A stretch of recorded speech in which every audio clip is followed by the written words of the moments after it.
তো বেশ তোমরা তো জানো আমি হলো ফ্যাক্টরি কিং। চলো আজকে ফ্যাক্টরিতে থেকে হাগুদের মার টিক্স অ্যান্ড টিক্স দেখো আমি কিভাবে মারি। এখান থেকে ম্যাক্স সেভেন পেয়ে গেছি। আর এই একাগুলো চলো এক কাছে দাপ্পাস করে মেরে দিলাম একাগুলো রে।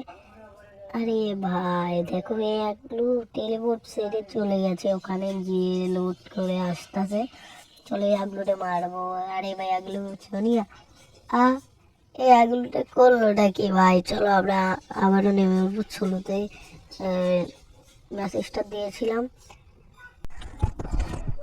আমরা ওই লিঙ্কে মারি। ততক্ষণে তোমরা স্ক্রিনের উপর ডাবল ট্যাপ করে হলো লাইক দিয়ে দাও আর ফলোটা অবশ্যই করবো। দেখো আমরা এই আপলোডে এটা দিয়েছি। চলো ভাই তোমাদের এই ভাই মোটমাট ফ্যাক্টরি থেকে 3 কিল করেছে। চলো ভাই আজকে ভিডিওটি তুই রাগলোদের মার টিক্স না টিক্স জানতে এই চ্যানেলটি সাবস্ক্রাইব করো। এই চ্যানেলে নিয়মিত ভিডিও আপলোড করা হয়।